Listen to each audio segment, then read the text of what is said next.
Because we don't understand how life formed, it is difficult to estimate this probability. The likelihood of a complex molecule like DNA being created by random collisions of atoms in a primordial ocean is fantastically small. In an infinite universe, it would happen in some places, but they would be very far apart. If we want to find advanced intelligent life, our best bet is to listen for radio signals.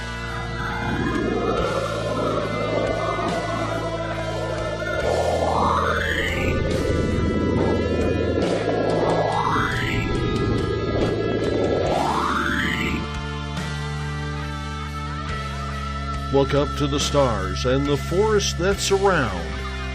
Do you see them? Do you hear them? Are they there?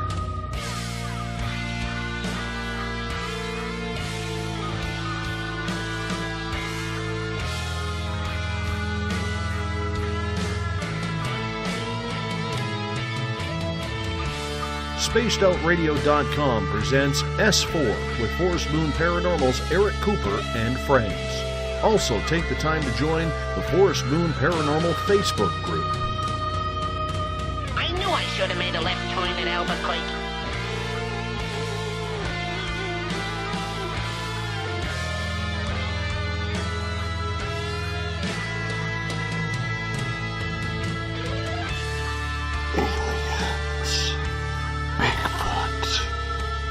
Conspiracy, Area 51, Dogman, Ghosts, Cover-Ups, UFOs.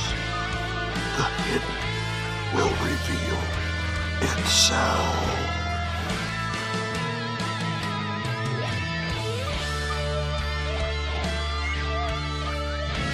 It's one small step for man, one giant leap for mankind.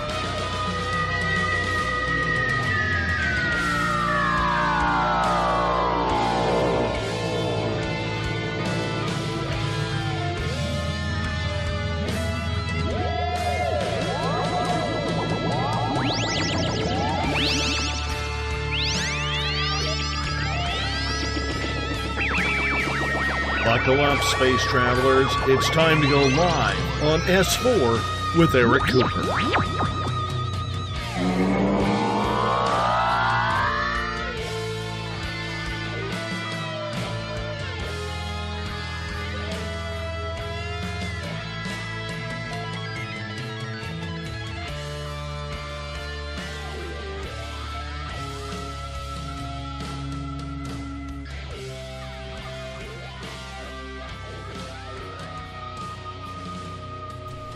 Good evening, ladies and gentlemen, and welcome to S4 with Eric Cooper, broadcasting live from the beautiful mountains of Concrete, Washington.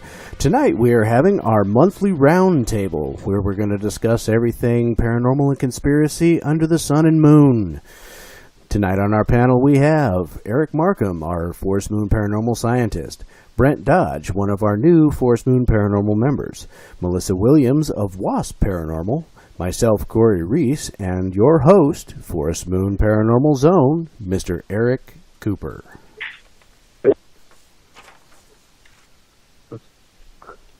Eric? Sorry. All right. And yeah, we're choppy tonight. Or it's just my phone, I'm not sure which. So, how's everyone doing tonight? Coming to you live from the mountains of Concrete, and yes, it is raining. Of course it is. So, a few admin notes real quick. As you all know, we are on break for Christmas holiday season. Next training is going to be January 14th. Annie's Pizza, 2 p.m., and we're talking UFOs and alien abduction. And on the 20th, we are having our West Coast, I'm calling it the West Coast Paranormal Council, because we are going to call it a council.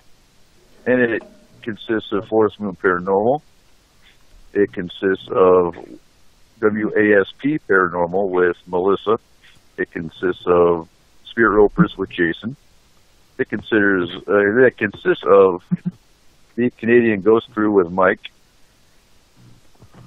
and of course, White Noise with Raven, and South Sound Paranormal with Patty Valdez, and we're trying to get Renegade Paranormal in with Hank Stratton. We'll see what happens. So how's everyone doing tonight? You're doing good. Fantastic. So far. So much chaos going on lately. I don't know if y'all noticed it. You know, I just got, in fact, my speech class doesn't get done till tonight, but I've been done with the class since about the middle of the week. So I've just been kind of kicking back, and now I'm on winter break. So I've been doing a lot of focus on disaster management and getting word out to the community of Concrete and Upriver with Map Your Neighborhood and, all kinds of disaster prep type stuff. But tonight we're going to do a lot of talking about what's wrong with the paranormal again. And why are we doing that? Well, because there's a lot wrong in the paranormal. And I mean, even Melissa could bring that up, because just recently with the issues she's been having. Yeah.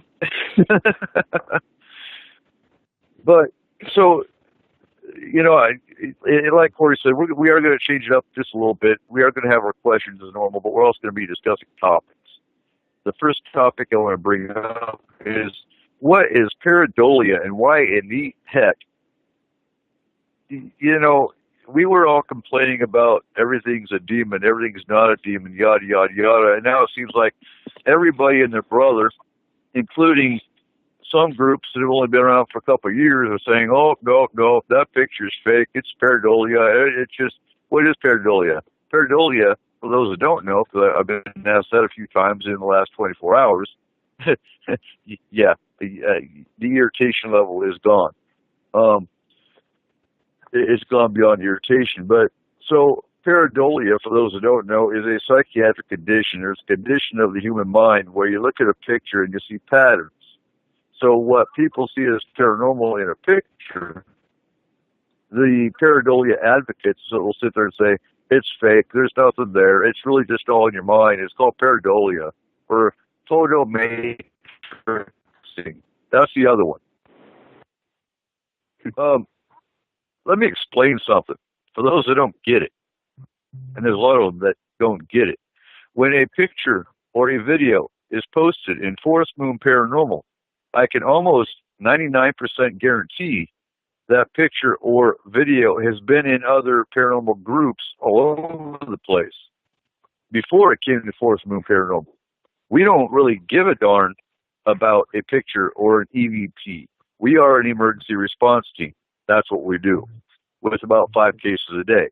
As a matter of fact, talk about 3 cases in the last 2 hours. So when it comes down to it, you can take your pareidolia and shove it.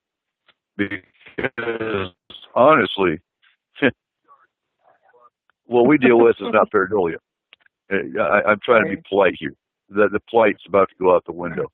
But anyway, No. So what is your take on pareidolia, guys? I like the way Joe put it. That was kind of funny. Yeah. Well, I didn't even see it. It's like Joe Monk said, pareidolia is like when you go home with a really cute girl and you wake up with a not cute girl. I always thought that was beer goggles, but one of the things about, I have always been prone to pareidolia in its, clinical sense. Look at like a terrazzo floor with all the specks and dots, and I'll see a face or something. And I think that, that's, anybody's going to do that. But the way they're using it now is anything that doesn't fit the, the strictly realist paradigm is now it's pareidolia. Oh, your mind's playing. Well, you say your mind's playing tricks on you. Now we say, oh, that's pareidolia. Sorry, folks, but it's not all pareidolia. No, in fact, from what we see, you can go in any random group, and if someone's just throwing up a picture, and okay, so a lot of these paranormal teams that are throwing up their quote-unquote evidence, It's like, seriously, some of that is pareidolia. Not everything is real. We fully understand that. We deal with psych cases all the time. And, that's the other new thing. IBE. Everyone's an IBE. I believe everything. Because I get asked that too, what's an IBE? Because people are saying that Forest Moon Paranormal is an IBE group. Well, I'm sorry, but we don't believe everything. But by the time a case gets to Forest Moon Paranormal, like I said, 2 to 3 other teams have already gone in, destroyed whatever's going on there, as in made it worse, not destroyed it, because they don't know how to remove it. They go in there for their pretty little picture and their cool EVP and say, bye, have a nice day. Sorry, we don't know what to do now, because we watched Ghost Hunters, and that's what they did. And guess who gets stuck cleaning up your damn mess? We do. And teams like ours. Because Forest Moon Paranormal is by far not the only one that does this. There's quite a few others. But we're only about 5% out of the 3,000 teams that are in the United States alone. Because the rest of them watch paranormal TV, and that's where they got their education from. That's the unfortunate aspect of paranormal TV. As far as it comes down to pareidolia is, in the same aspect, I see a lot of people that are posting up pics, and I'd like to clarify something a little bit, because Cooper gets pretty boisterous about we don't care about EVPs and we don't care about pics for the most part, unless it involves a problem you're having, then we care. Just so we clear that up. But I've been seeing a lot. I see a lot of pics that have been posted lately. People saying, "Oh, I've got something. Oh, I've got something. Oh, I've got something." And you look at it and you can't see anything. You stare at it and you can't see anything. Now, if you stare at it long enough, you might see what they say they see. Maybe. So there is a fair bit of that pareidolia where somebody has been staring at that picture for 2.5 hours and, oh my goodness, they found a face. Okay, just saying. Now, my outlook at some of these pictures and stuff that people post up is, look, if I can look at it and within the first 30 seconds to a minute, I can see something that could be paranormal related, I'm okay with it. If I have to look at it longer than that, it's probably nothing there. Pretty simple, pretty simply put. There's times that you do have to take a picture and you got to look at it fairly closely, because it might be something kind of tucked off on the side there that kind of shows itself, but not anywhere else. But the bottom line is if I've got to stare at that picture any longer than that, it's likely whatever you posted is pareidolia. But for those that it isn't, I really dislike it when people just jump in there and go, oh, well, that's just pareidolia. No, it isn't. If I can look at that picture and within 30 seconds I can see something that's very obviously not pareidolia, please just shut up. And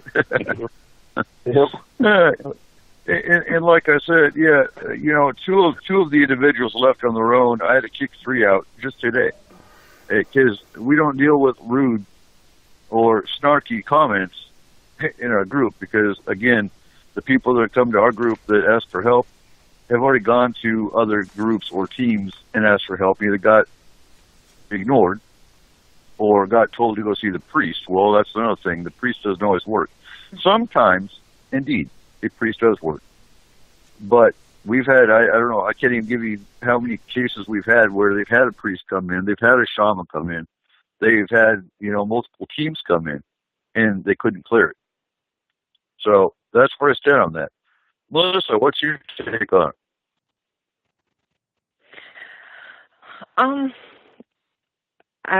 Well, if I see it, I see it. If I don't, I don't. That's, if I have to really look for it and I don't see anything, I don't. Everybody sees something different. That's my pretty much on take on that one. Like, you got 3 people looking at the same picture, and if everybody sits there and states their opinion, what they see, like, for one, like, that stupid dress that everyone's like, no, it's a gold dress and it's a blue dress type one, everybody saw something different. So, I mean, everybody has a different opinion on what they see. So you put a photo up and I'm like, oh, hey, I see a face there. And somebody else is like, oh, I don't see a face there. So everybody has a different opinion on what they see, you know, but like what Corey said, if I have to sit there and really look for a long period of time to see if there's something there, obviously there's nothing there. But if I sit there and I look at a picture and immediately I'm like, huh, that's not normal. That looks like a face, or that looks like a figure, or a shadow figure or something, then I'll be like, yeah, that's something that's not supposed to be there or along them lines. Gotcha. So what do you think, Brent? You're the new guy on the panel. Yeah, and I know you're learning as you go, but what's your opinion? You're a former client, so you know what we do, and you know the severity of some of the stuff we deal with. Okay. So what's your take on pareidolia? Well, I can agree with the others, and but also it's kind of, I think, quite simply put, it could be just imagination of what you think you see, and you know, or what's put into your head, what you could see. As far as like, if you imagine it, you could probably see it. Mm-hmm. Okay, we've beat up pareidolia. We're done. So let's move that bad? along. No. You're fine. You're fine. Okay. So what's the topic? What's the topic you want to hear about or discuss? Is that to me? Yeah. Oh.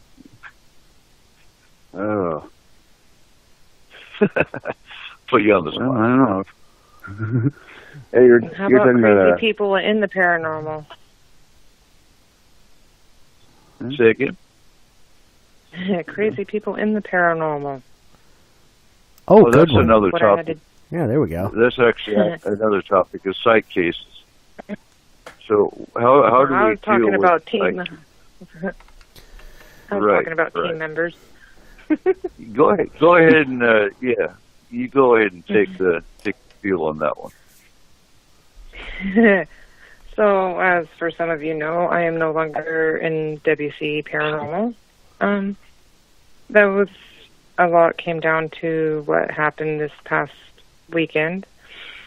So now I made my own group as WASP or WASP.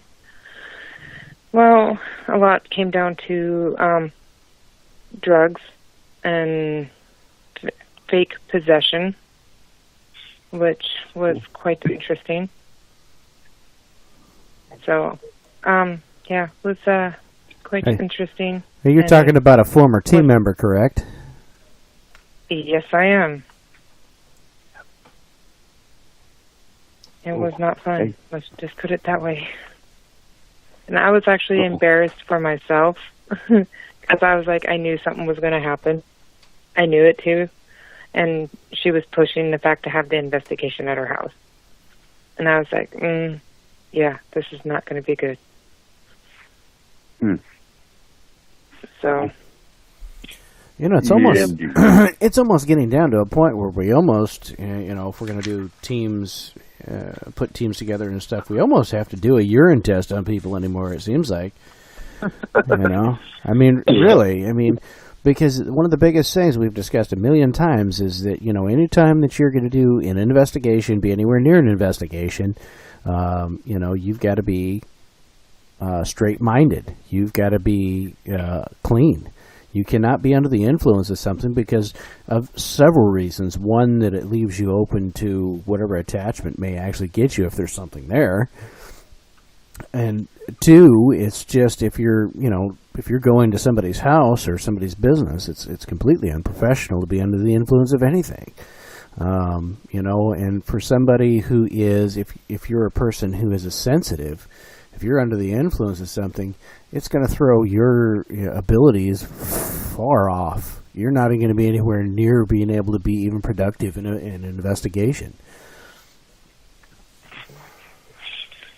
Yeah, Well, and I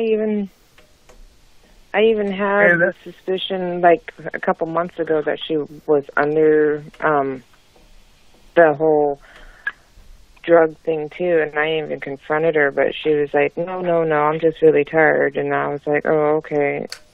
You know, just giving her the benefit of the doubt. And yeah, no, she kind of proved it herself this time that, yeah, nope, she was not following through on that. And I was always being undermined with her when it came to anything. So it was like, okay, no, this ain't even fair. So. Does anybody also think that when people start doing that kind of flip-flopping, fake possession crap, that they're not modeling themselves after some of the, I guess since we're on the air, I can't call the butt clown out, but a popular paranormal series host that is given to histrionics on camera saying that he, fighting a possession, crap like that. Do you think this person just wanted to capitalize on that kind of thing? Yeah, I believe so. I mean, it's just like, it was ridiculous, dude. I mean, if you guys were there, all of you would be like, WTF. And I was like, I didn't even know what to do. I was like, my eyes were like huge, and I was like a deer. Like, I didn't know what to do. I was like, I was quiet, shocked. I was like, I don't even know this person. I know her, but I don't know her because, what am I supposed to do? Because this is not normal. And I was like, okay. Fire trucks came, ambulance came, but 2-3 minutes after they showed up, she was perfectly fine. And I'm like, yeah, she panicked. Yeah, it was like, okay. It seems to me that,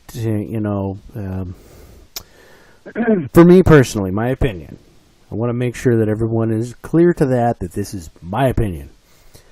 But in my opinion, if you've got people who want to be members of your team, and all they talk about is the TV people they like or they know, and they kind of look up to those people, that to me is kind of a red flag that this is probably not going to be the person I want on my team, because it's not going to go where I want it to go. It's going to go south quickly. The last thing I need is somebody whom, if I take them on an investigation with me, is going to start, screaming at a wall about a demon or something, because they're copying their TV personality that they like so much or something. That's one of the things we got to get out of the actual real paranormal investigation. Entertainment is one thing, but entertainment needs to stay entertainment. And if you're into the entertainment, fine, but go do that. I don't need you on my team. I don't need to deal with you. And that's the thing. If you're on a team that loves to go to Northern State or Waverly Hills, by all means, have fun. Go out and holler at the walls and see orbs and sure, have fun. But we are in a private home, a client's home. Those are the ones you don't want. Completely agree. That's when that's when the rubber hits the road. That's when you need to be on your game. And I'll be honest, I do like to go to a hot spot once in a while, something historic, because I think it's really cool. I like to be able to see the history of something on top of see who's still hanging out. I kind of like that. It's I find it kind of exciting and cool. But you know what? That's exactly what that is. I don't consider that an investigation. I consider that, going to someplace, enjoying the day. It's kind of entertainment to some extent. But when I go to somebody's house, somebody's business, that's exactly what it is. It's all business. It's none of that.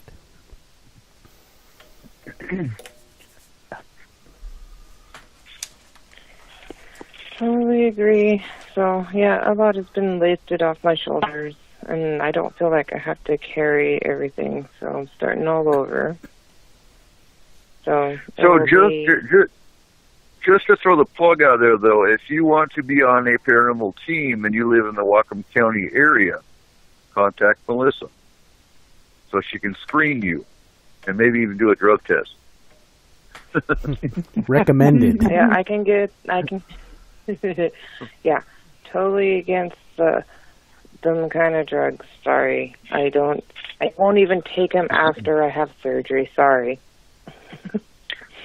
I do want to clarify though, because and this is a personal preference, but and I don't smoke weed. I can't. But if you smoke weed, that's not who we're talking about. Personally, I don't care if you smoke weed, but you don't come to an investigation under any kind of influence. Whether you've had 2 beers, I don't believe in 2 beer limits. I don't believe in any limits. If you're going on an investigation, you have not had 1 beer.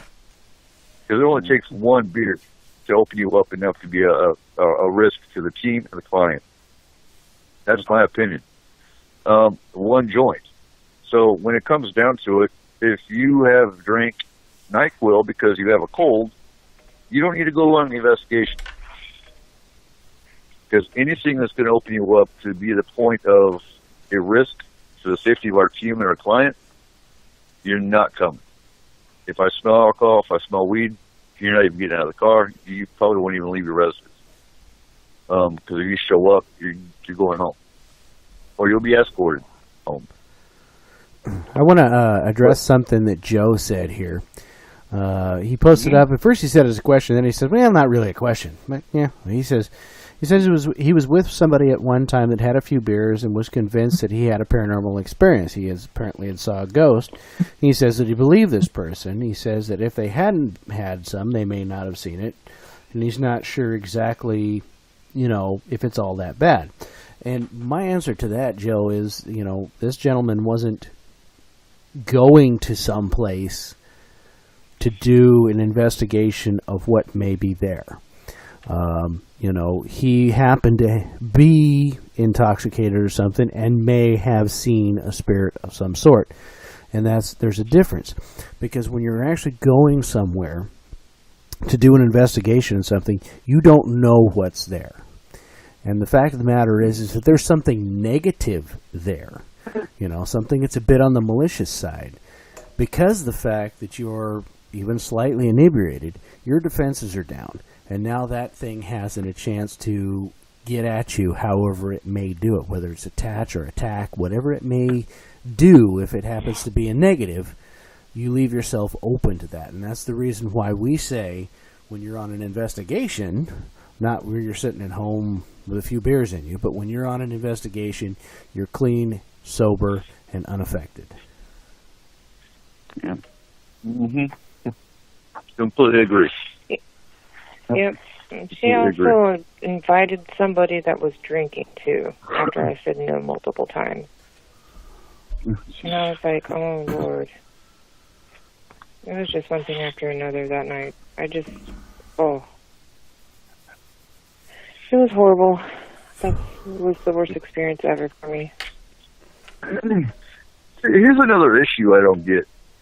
If you're into the paranormal, but you believe in spirits, but oh my God, not aliens. Aliens don't exist. But we're Ghostbusters.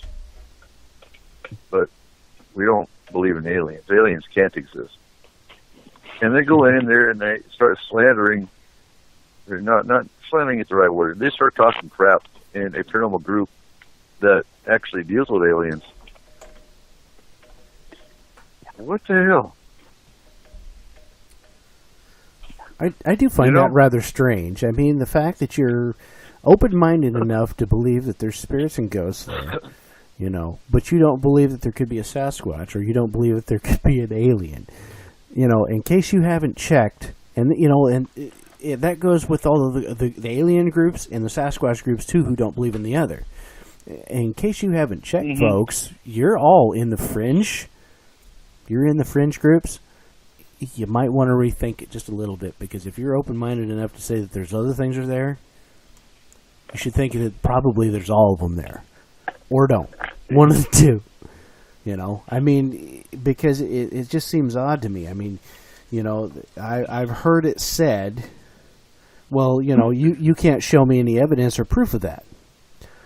There's lots of evidence out there. You look at the alien stuff, there's lots of people who have had first-hand stories. They can tell you the story.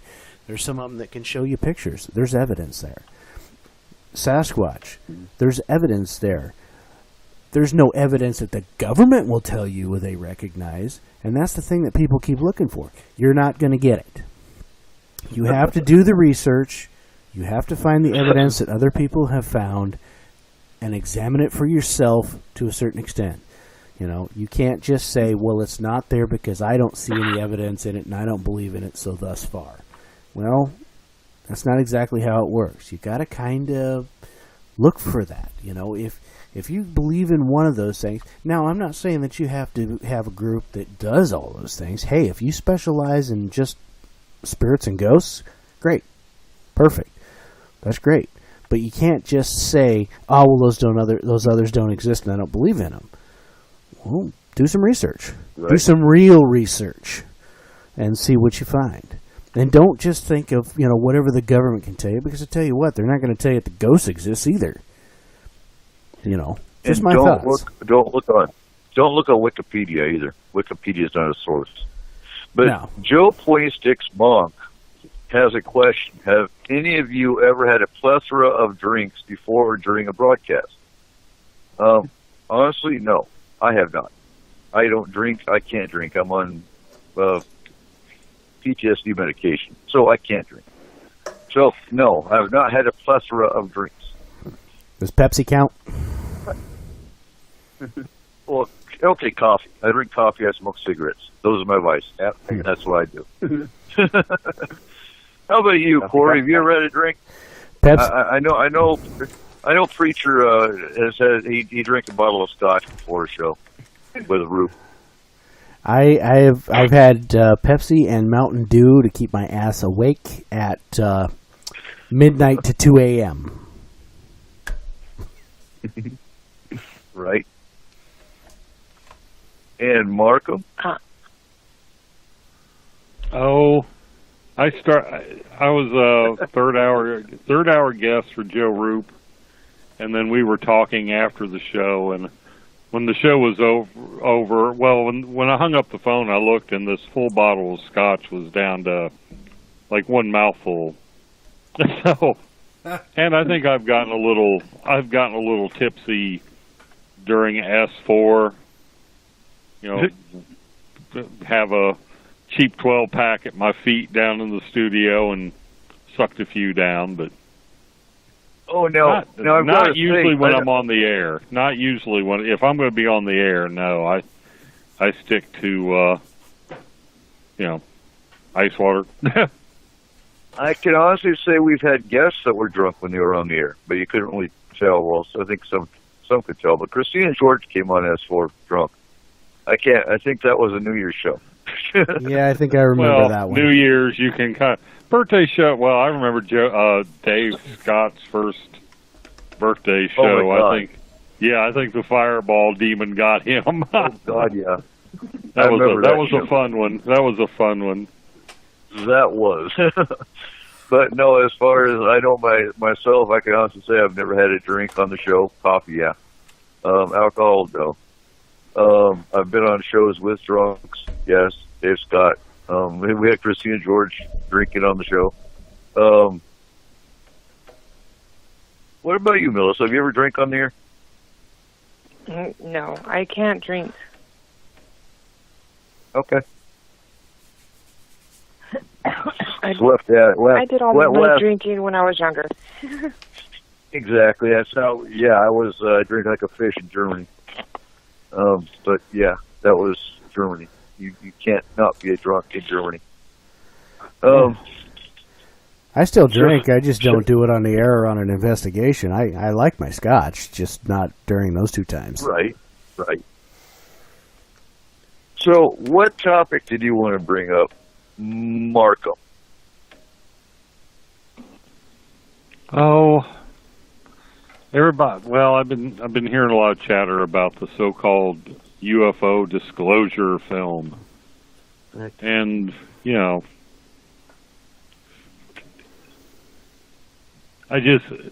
want to address the fact that whenever some little trinket or leak like that comes out, and when you you go down to it, there's a black dot on a FA-18 gun camera film.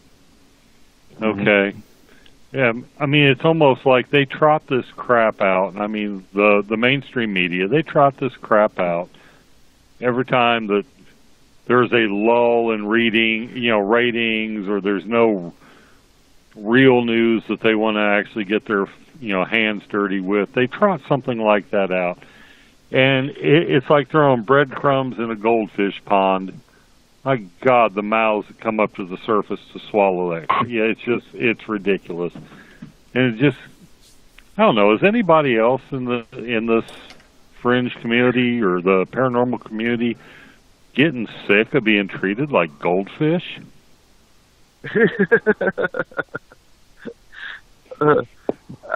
Well, while you're on that topic, what about Nibiru?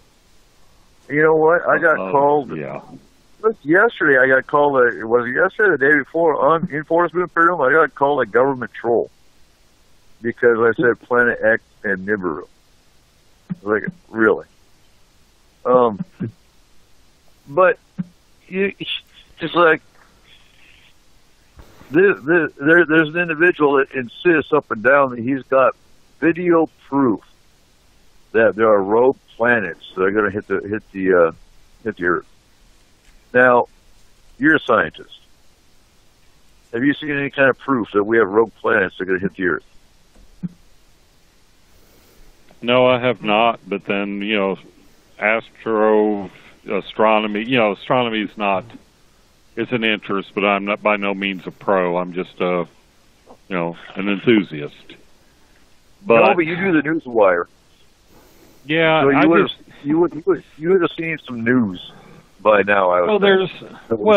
With the network of amateur astronomers, trust me, if it ever comes out that there's a planet, the amateur astronomy community will be your bellwether, because even if it means that the Earth isn't going to last 24 hours, that amateur astronomer that sees that is going to want his 24 hours of fame.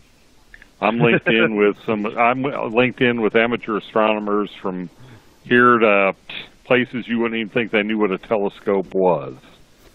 Right. And, they're so far nothing. There's some asteroids and crap like that out there, but nothing that's, no planet side, no planet killers, or no Nibiru or any of that other crap. Now, there are some theoretical physicists who have come up with the idea that there are such things as rogue black holes. They get ejected. The force of their creation is such that they get, blown out of their original, trajectories or out of their original orbits, wherever they were. They get ejected from that. And these things can be roaming the universe, and you wouldn't really know. I mean, they're so small. The mass is great, but they in themselves are so small, and the gravitational lensing effect is so slight that we would be in the event horizon before we ever knew what hit us. So it's, right. We wouldn't have too much time to worry about it. No, but most of those people are fear-mongers. And, he got offended because I said, I don't really care for fear-mongering in Forest Moon, especially when you have no valid anything other than a fringe YouTube video that anybody can create. Right. And he got offended because, are you calling me a fear-monger? Well, what if the shoe fits? And here's the deal. Because then you have people going, what should we do to prepare? Well, there's really not much you can do. And, when it comes to survival, I teach survival up here. And when it comes to a rogue planet going to hit this planet, or alien invasion, which isn't going to happen, there's nothing you can do to prepare. So why even worry about it? And why let it bother your mind? If it happens, it happens. You're not the only one that's going to be suffering. If you survive, well, and you won't suffer long anyway. Exactly. It reminds me of 2012, the movie, when Woody Harrelson's, on top of the mountain, because he knows he's going to die. He's watching the volcano, Yellowstone. It's about to blow up, and he's enjoying it because he's got front row seats. That's what it reminds me of. And that would probably be me. Exactly. I mean, we have front row seats to Mount Baker if it ever blows up. It's right out our window, So what's your thoughts, Brent? Have you heard anything about Nibiru or Planet X? Oh my God, that makes me a government troll. Anyway, so what's your thoughts, Brent? Sorry, that was good. I haven't really heard a lot about it. I mean, it's just, I don't know. I don't buy into it either, really, myself. Just no, and there's so much fake, and I hate using the word fake news because we've got Trump that's calling everything fake news. Yeah, but it is fake conspiracies. There we go. Yeah. But conspiracies are only conspiracies until you get facts about them, and they're not conspiracies anymore. But again, we've got Nibiru, and I've been hearing about Nibiru and Planet X, whatever you want to call it, because they all have the same name. They're all the same thing. But I've been hearing about that since 1994. And has it happened? No. Go ahead. Go ahead, Melissa. You were about to say something. Oh, no. I just stepped outside and I just realized it just started raining really bad. I'm like, when did that happen? About 2 seconds ago. So here's my thoughts on all of this, okay? So the way I see it is you've got, with these fearmongers, you've got three types of people. You've got the people that go, I don't believe any of that anyway, so it doesn't matter. Okay? You've got the people who will believe everything in that genre and will post it everywhere because they think, oh my God. They're just followers.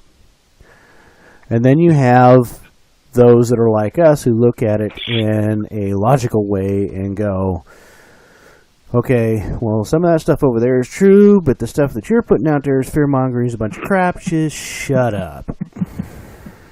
So. Hold on. Markham's got to ask his question. You put it in caps, Markham, that makes the question, so I'm sorry, I wasn't. I was, I look at the keyboard when I type, even after 26 years of typing. I didn't realize I was on caps. So if Earth is flat, huh? It's funny as heck. Go ahead and read it. So if Earth is flat, are the other planets flat? And if so, if a flat Nibiru hits a flat Earth, does it make a cosmic Oreo, or does it clang like cymbals? I think it's going to clang like cymbals, because, the flat moon, when things drop on the flat moon, it's known to ring like a bell. Yeah, I've heard that. I know you've heard that one. Yep. I believe... I'm going with the Oreo. I think it needs to go with the Oreo. Oreo, it needs to be double stuff. Oh, yes, cosmic double stuff. Oh, that is truly what heaven is. Oh, yeah. Dip it in the Dang, now I'm hungry. Now I'm hungry for junk food.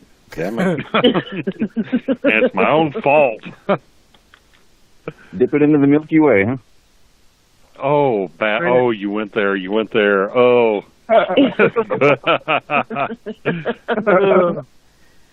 Nice. And so Dennis is mentioning, fearmonger has been turned into another catchphrase, just like fake news has been bastardized. And I do agree with that. But to me, here's what fear-mongering is the people that sit there and, there's entire groups, getting back to Nibiru for a second, because Nibiru, I get tired of hearing about Nibiru. Not going to happen. But there's entire groups that actually sit there and preach about, it's the second coming of Christ. He brought in Nibiru, and yada, yada, yada, yada. And you have people that actually, in Australia, I know, were quitting their jobs and selling their homes because they honestly thought Nibiru was going to hit the earth. Now, that's fear-mongering. And I completely agree it's their own fault for sucking into fake stuff. But when's enough enough? When you actually put out information that hasn't been validated and causes enough fear and panic to where people actually quit their jobs and sell their homes, I think someone should be held liable. It's not going to happen. No difference than it's no different than the Y2K and all that. When all that stuff was going on, you got them occult leaders that were sitting there doing the whole suicide stuff and everything like that. People are like, "Oh, the Y2K is coming, so we got to do this and that and the other." I mean, it was ridiculous. And what happened when the New Year came around? Not a darn thing. Everything. We're still alive, aren't we? Hey, 2012 came and passed. We're still here, aren't we? Yes, we are. The thing is, though, with Y2K wasn't going to kill anybody. Y2K was simply a government shutdown, a computer shutdown. It is basically going to throw us in kind of back into the dark ages. I wasn't too worried about it. I was on the road, driving from Washington State back to Atlanta, and just in case we pull into a truck stop, because we had an '88 Cougar back then. It was an awesome car. I love that car, but it was computerized. So just in case the computers might shut down in our Cougar, we pull into a truck stop because we were hungry anyway. Nothing happened. It's the same thing with 2012. We started up survival classes just in case. Did we go over and stock up on everything? Not really. We weren't too worried about it. Came, went, nothing happened. But when you have enough fear in people, come on, isn't it kind of drastic to sell your house, quit your job? Just a because, oh my God, the planet's going to crash. That is. Well, something to consider, though, is there would have to be, I would think it would be nearly impossible to plot these long-range orbital paths that we use, these probes. I don't know if people understand, when we send Cassini to Saturn, it is launched on a course that has been calculated from the ground. There's very little that is done once that thing takes off. It doesn't have the fuel, it doesn't have the capacity to do a lot of course adjustments. There might be some very, very, very fine adjustments, or most of that is saved for braking thrusters once it gets to its target. So you're running a bank shot, hitting the cue ball in the very tip of Florida, hitting the 7 ball in Minnesota, bouncing it off California, and sinking it in a hole in the Gulf of Mexico. And that doesn't even really give it the scale it deserves. I mean, if there was this rogue planet that nobody knew about that was just wandering around our solar system, one, our own orbits would not be that stable, and the celestial navigation that these satellites are, require wouldn't be possible. So I think that pretty much rules out Nibiru. Let's put Nibiru in the same drawer that we put Rh negative blood being alien.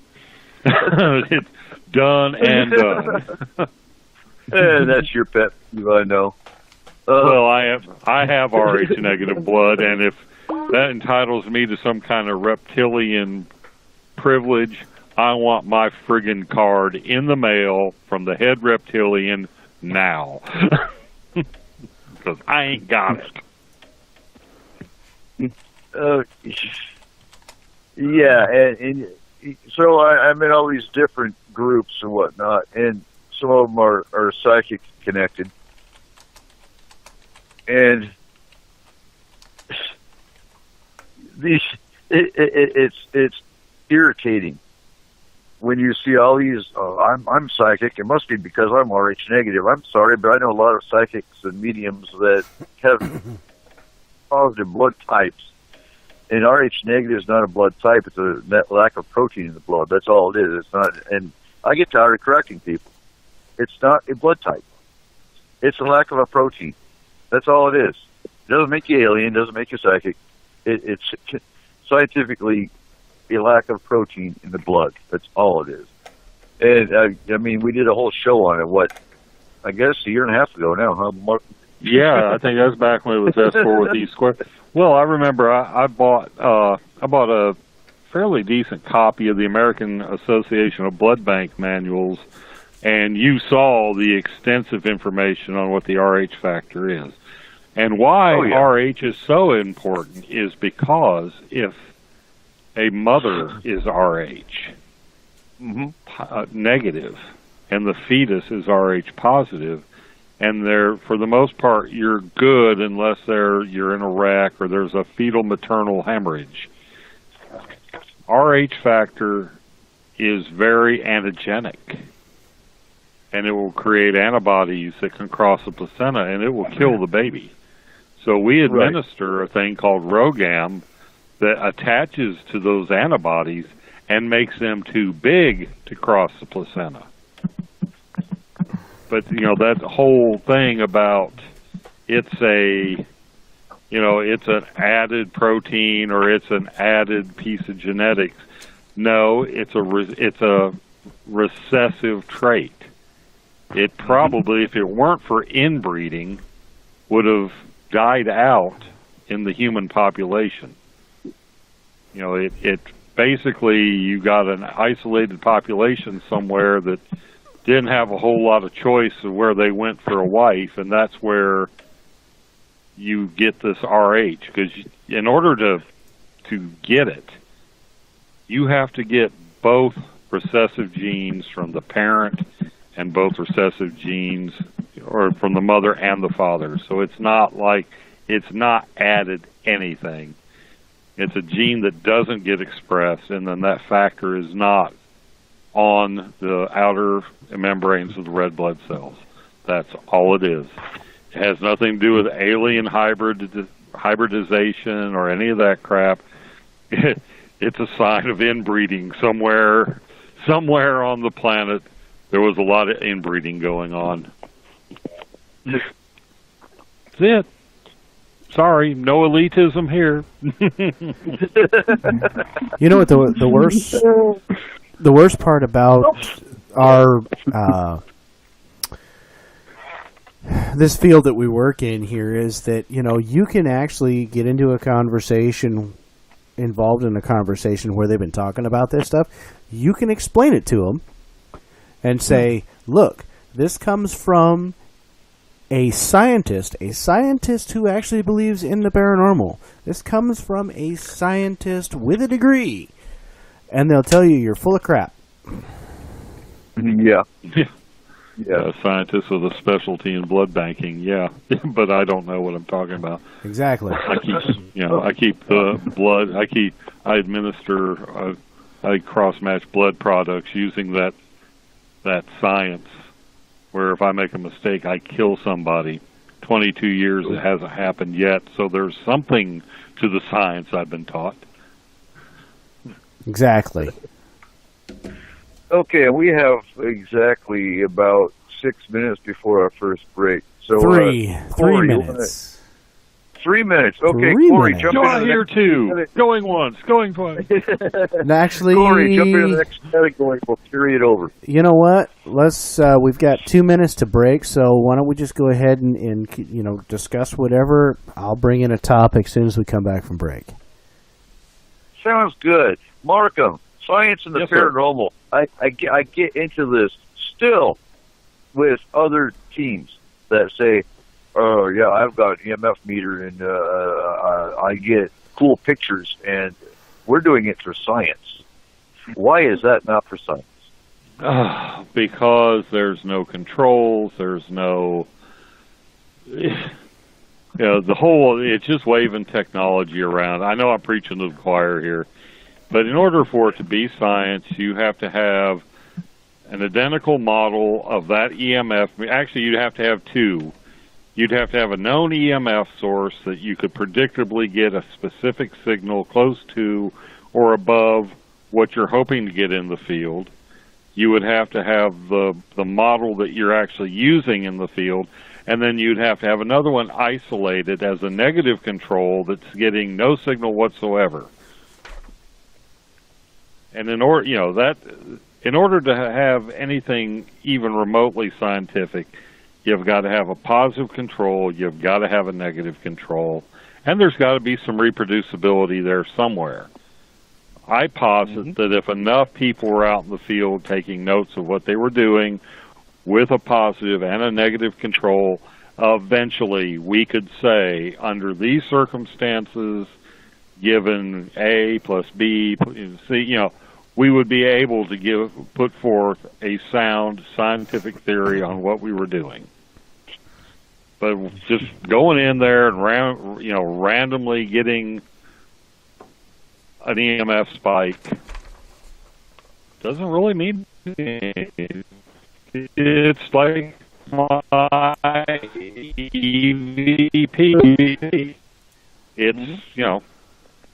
It's basically, scientifically, it's junk. It's my word against the universe is how I got it, how it occurred, when it occurred. I have no documentation. I wasn't expecting, I wasn't doing a scientific thing. I was just heard some bangs on the ceiling, on the wall, and I thought, I just restored this tape deck. Let's see if it works. And it did. And consequently, I played that tape lasts about 15 minutes. I played it. There are 3 other really good captures on that thing. But, like I said, they're curiosities. It's like buying a trinket at Dollar Tree. It has no meaning beyond the entertainment value. Okay, guys. So guess what time it is? It is time for us to take a break. And when we come back from break, we will continue our monthly roundtable.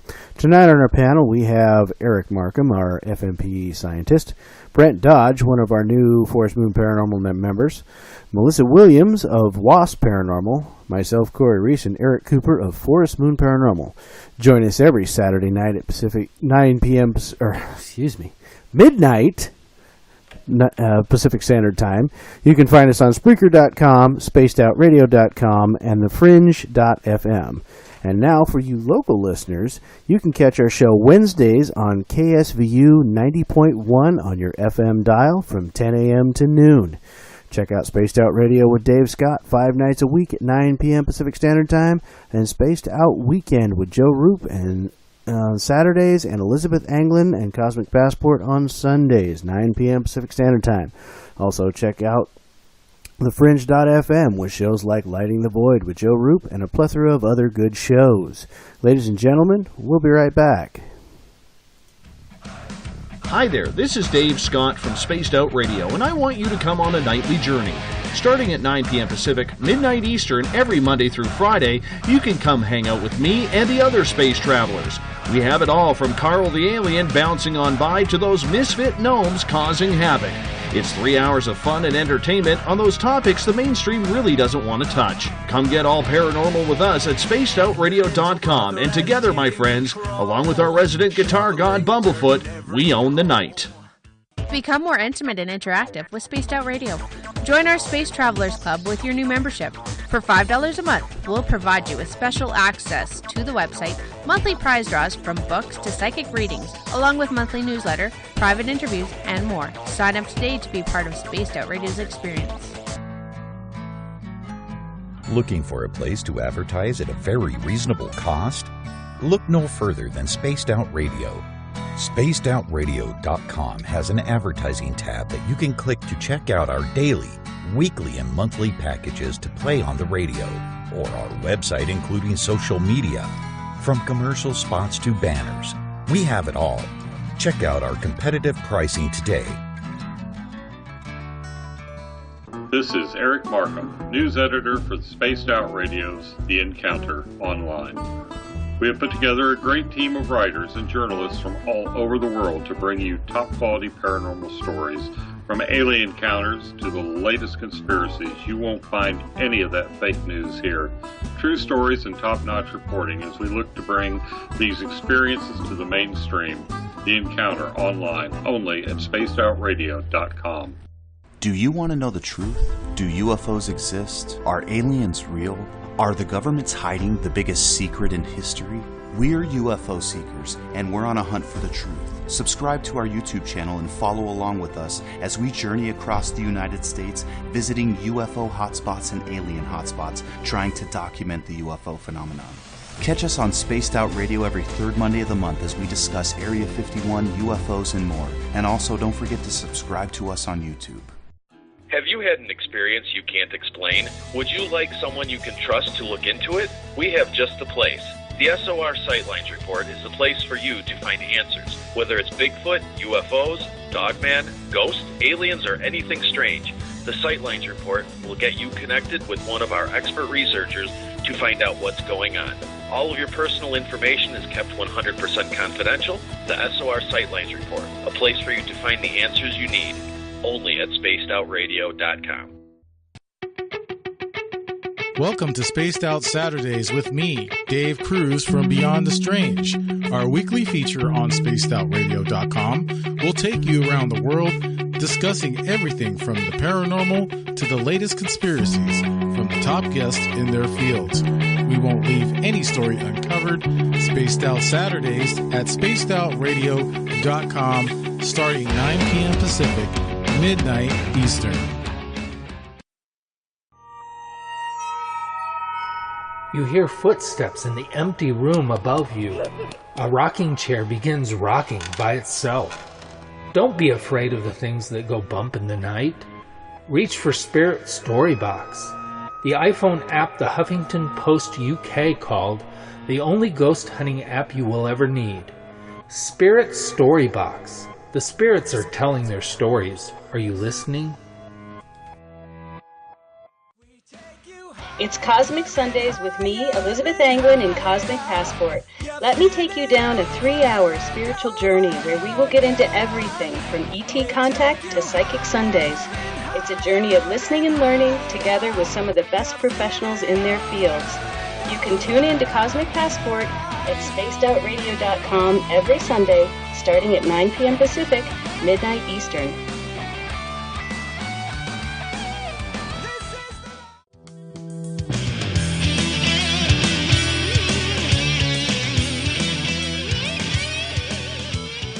The views and opinions expressed on tonight's show by tonight's hosts and guests are not necessarily those of Spaced Out Radio, Spaced Out Saturdays, Spaced Out Sundays, or SpacedOutRadio.com. Listener discretion is advised. And now back for hour number 2, we have Corey Ruiz, Eric Cooper from Forest Moon Paranormal, and S4. You can find Forest Moon Paranormal on Facebook. And for more information on S4, visit spacedoutradio.com. And now, here's Eric Cooper and Corey Ruiz.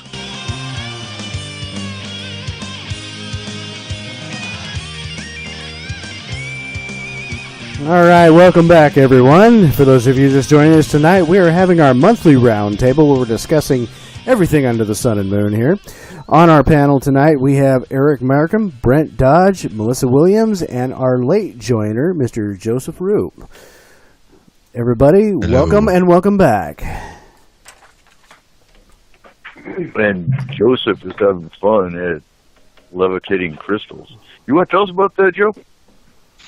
Yeah, well, I did a show with Orville and Cheryl Murphy from Board Camp Crystal Mine because I met them at a conference and they had a video of levitating crystals and it was legit.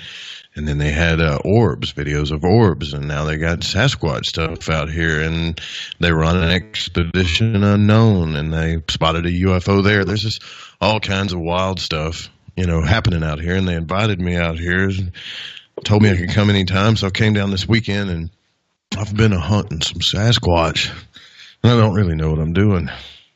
That's why I'm talking to you guys. Joe, I'm curious, have you seen any UFOs yet? Out here? No, not yet. Okay. But, a front came in. I don't know, I've seen Lynn in the chat room. He's from Arkansas. It just started raining on us tonight, but no. But there is a weird, their book title is called Beams, right? Because they saw the beams of light in the sky and everything kind of went over the hill back there at the crystal mine. And there's a weird glow over the mountain. And there's no city lights back. There's nothing there for miles but forest, but there's a light glow above it, and it moves around. It is, I guess you could call that a UFO, but it kind of goes across the whole sky. Okay. Try to get some video footage of it. Yeah, I could do that. But I did see some twisted branches and toys and stuff moved around, and rocks put in tops of trees where, there's like 10 or 20 pound crystal rocks, probably 30 pound crystal rocks put in the tops of trees and all kinds of weird stuff. Is the light kind of green? Yeah, well, it's more like a yellow. No, it's more like a dirty tan. Yellow-ish. Yeah. Yellowish, greenish, tannish thing, kind of. Looks like my skin. Hey, Joe, do you think was there a blasting or some kind of earthquake, or could something have caused, I guess the short question is, could something have caused a piezoelectric effect because of all the minerals that were disturbed? Well, I know that when we walked up to the top of the hill, by the way, when I got to the top of that thing, I thought I was going to die, but when I got to the top, they fenced off the event site where the crystals were levitating and moving and stuff. Right, and he started taking his compass around.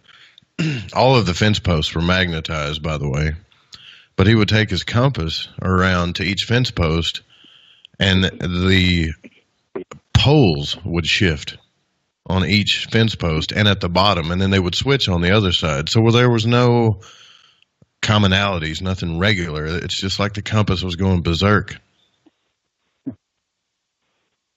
Don't know what that is, but it was very weird. I did get that on film. There are some very strange things on this planet, that's for sure. I want to see your video footage when you get done, for sure. Well, they got this picnic table up there, right? And they put out gifts for Sasquatch. Toys, tobacco, and all kinds of stuff. We're walking around the top up there, and they've had a balloon there, but all of a sudden the balloons move 60 yards under an archway. So there's these trees that are bent over. The balloon is now under the archway and not on the picnic table, which was probably about 50 yards away.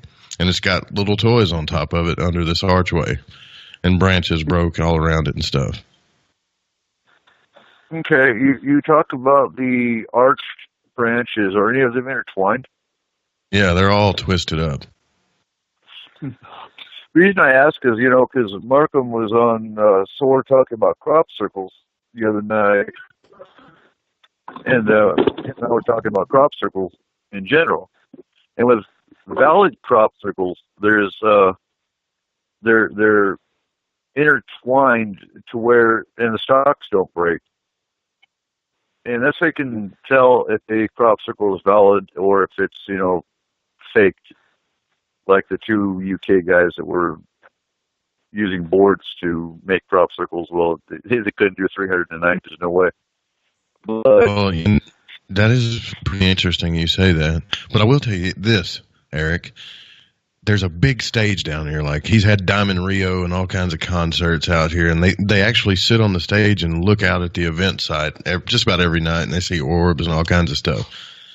But behind that is a tree with a log, I promise you, would crush a man. It's a man killer if it fell on you. That's how big it is. It's like a log, and it has been hoisted up about 40 feet into this tree. There's no cranes out here and nothing. So nobody knows how that happened either. Weird. Wow. No, that's something you want to look at for anyone that want to look where he's at. Go on Google Maps, look at the satellite image. That's what we do with cases a lot of times, because if you can see like a circular pattern of dead vegetation, that's actually a good indicator of either, well, one, bad soil. You have to look at the mundane first. But if you're looking at the paranormal, if a UFO has landed in a spot, it'll be a circular pattern of dead vegetation because of the radiation that it emits. And so I'd be curious what that area looks like from above, from satellite image. Well, it's at the edge of the Ozarks in a valley, so it's where the Ozarks and the National Forest meet. But the valley itself is nothing but rock and quartz crystal. There's no critters out here hardly. You just don't see them. That's a sign right there. Yeah, but I mean, just the fact that you have crystals there is enough energy, basically a transmitter, that I'm sure would have something to do with it. Well, MUFON has been out here with a LaFleur, I say a LaFleur, not a LaFleur, a Fleur, with the infrared thing. And they've saw stuff. Yeah, the flare, right? Whatever you call it. They've saw stuff out here. This guy that lives out here, Orville, there were like 50 witnesses out here, watched something come out of the woods like a pallet was thrown at this guy. You know what a pallet looks like? Nobody knows where the pallet came from. But it freaked out everybody so much that Orville went back in the woods to try to chase this thing, and they were all freaking out telling him not to. There's other people that have said they've had rocks get thrown at them, rocks that have fallen out of the sky. Another guy said he was sitting down here, and you know what the weirdest thing I heard out here was a guy that said he was sitting on the stage, and he was hearing rocks like plop, plop, plop, hitting the ground. But then he heard them hitting water like splashes. Right, like a rock would if it hit water. Well, there's no water out here. Oh. There's some weird stuff going on around here. You just set up a trail cam. He's got a bunch of them, but they keep getting turned off. Oh, wow. But they did catch that levitating crystal, though, with the trail cam. And that's curious. I want to see that with a drone. If you have anyone that's got a drone with FLIR, get a drone up in the air with thermals. The only problem I see is they're probably smelled a Bigfoot. Yeah. The only problem I see is with a drone is if you got trail cameras that are being shut off. I would be willing to bet money that drone go up there and it probably would get shut off too. Just my thoughts.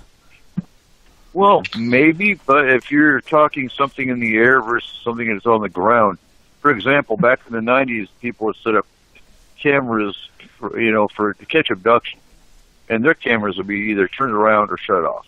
Now that's something actually physically turning it off. So, in the case of this, just pure conjecture, obviously.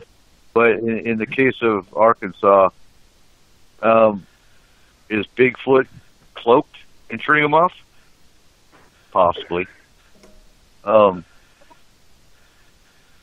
If it's the case, if that's the case, he's not going to be able to shut off a drone unless it's being done by other means. Just something I'd look into. Well, I think I saw an orb out here too. I mean, I did see a light that had no explanation for it. What was creepy is we were walking in this ravine just because it's a weird looking ravine. I wanted to walk down it, and there was a rock there was like a twig leaned up the ravine, going up the ravine, with a almost perfectly round quartz crystal wedged at the top. So if you tripped the stick, stepped on it, which you would if you're walking down the middle of the ravine, then the rock would come rolling down on top of you. Now, it looked like a trap, but there's no reason that rock was out there because we were way back in the woods. There were no rocks in that area. So I don't know. I'm dumbfounded. Get a lot of video footage. Now, are there any... I put a YouTube video in the chat room of the levitating crystal. I hate to send people away from your chat room, but it's only like 3 minutes, and it's the levitating crystal that they caught with the game camera. We'll definitely go look at it. But are there any fault lines? That's a good question. I think there is, actually. Isn't the New Madrid fault near there? Yeah, I think it's really close. Doesn't it run through that area? The house shook a little while ago, too, a little bit. I thought that. I was thinking that myself, too. Because while I was doing Spaced Out Saturday, I think the first hour, I felt like the house shook a little bit. I'd be looking at fault lines. Go on usgs.gov, and it'll show you the fault lines in the area. Yeah, because I'm thinking the New Madrid's there, somewhere in that area. And, I mean, just the fact that you have a fault line in the area could just the energy that's produced by tremors or, being a fault line could explain some of it. Not all of it, but some of it. So, what? Give us one of your questions tonight, Joe.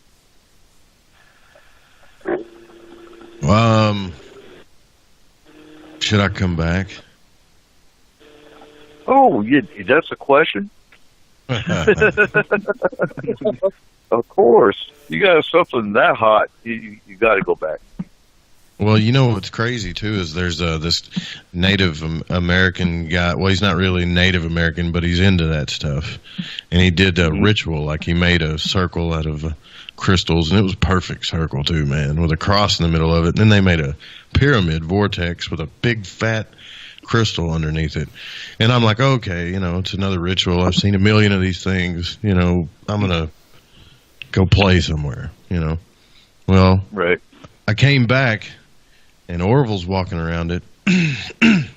He takes his compass out again, and I checked it with my compass, and he puts it at the top of the little pyramid he made, and sure enough, it starts spinning again. At the top of the pyramid, Really wild. I believe there's something to this bioenergy or some kind of energetic phenomena going on out here, for sure. Well, if there's a ton of quartz crystal, it's gonna amplify any energy as it is, anyways. Crystal's known for that. Yeah, but is it known for taking compasses and throwing them the other way? I don't know. That I don't know. I've never heard of that one. I got that on film too. I have to put it together and put it on YouTube when I get home. So, what's the Native American lore in your area that's there pertaining to Bigfoot? What's their? I don't really know much about the lore. The only thing I've ever heard is, twisted trees. That's all I've ever heard. If they twisted trees, Let me cut in just real quick. Joe, what? Without giving away your actual location, name. I can give away my location. They don't mind. I'm looking. It looks like Board Camp Crystal Mine. Just look that up. I'm looking at the Reelfoot Scarp and New Madrid seismic zone, and it looks like you're right in the middle of it. The house did shake a while ago, then. Yep. So the New Madrid fault, which is due for a major adjustment, is in Joe Roop's area. So everybody, nice knowing you, Joe. Shut up. No, but you know what I'm thinking, with all that quartz and all that you're talking about all the quartz crystals and stuff. You know, the piezoelectric effect is whenever you crush quartz or you rub it, or when quartz is stressed, you get a piezoelectric effect. I gotta wonder if maybe the fault hasn't moved, or all that pressure on a quartz vein, and there's just energy to spare because of the piezo effect out that gem mine, or mineral site. Are you saying I should get back in the car and head home right now? No, but I'm saying I would, when you get back home, if you're wearing a wristwatch that has a quartz movement, uses a vibrate, because that's how the quartz watch works. There's a piece of oscillating quartz in there, and it's the piezoelectric effect that runs the watch and keeps it on time, because it's a very precise vibration. I would check it against, say, somebody who's got one of those clocks that adjusts off the Naval Observatory. They're pretty common out there. Or, call me when you get home, and, I've got 2 of them in the house, so see if there's a significant time difference from where you are now. If that was like a pre-earthquake vibration a while ago, and we have an earthquake in here live on the S4, I'm going to scream like a girl, and it's not going to be funny. Well, it won't be. It won't be, and we'll all be like mortified. So yeah. Another thing too is MUFON had been. They sent the SAT team out here pretty quick when they had that UFO, the beams sighting, the beams that came out of the top of the hill or from the sky to the hill or whatever. And everybody that climbs the hill gets either wheezy, sick, they feel weird. People have had tingles. They had a lady that had lupus and swollen ankles. When she got up to the top of the hill, she said, "It's weird. I can feel my shoes are untied," is what she said. Excuse me. "My shoes are untied." And everybody's like, "No, your shoes aren't untied." Her ankle swelling just disappeared. First time ever, When I got up there, I felt like I was lopsided, kind of. You know how you feel when you fall into a pool forward and you don't know which way is up? I've got 2 things for you with that. Has anyone taken a radiation meter up there? Not that I'm aware of. All right. Well, because MUFON does have that kind of technology, so that's why I was curious if MUFON took any kind of radiation detectors. I'd be curious about radiation detectors, for one. Have you seen any kind of reports from MUFON from that investigation? I haven't looked at them, but I can guarantee you there's a ton. Probably a few. Yeah. Something. Go ahead. No, I'm thinking. Go ahead. So something to think about too is that basically we're bioelectric organisms. We run on electricity. If you get enough electric energy from all of this quartz and stuff, it doesn't surprise me in the slightest it would affect you.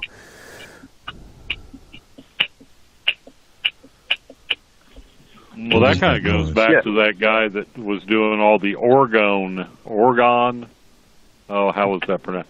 Yeah, the Orgone energy. He was using a lot of, resonance effect and crystal in his research. So there might be something to this. Well, the other thing, the other thing I want to bring up. Okay, go ahead. I'm sorry. No, you're fine.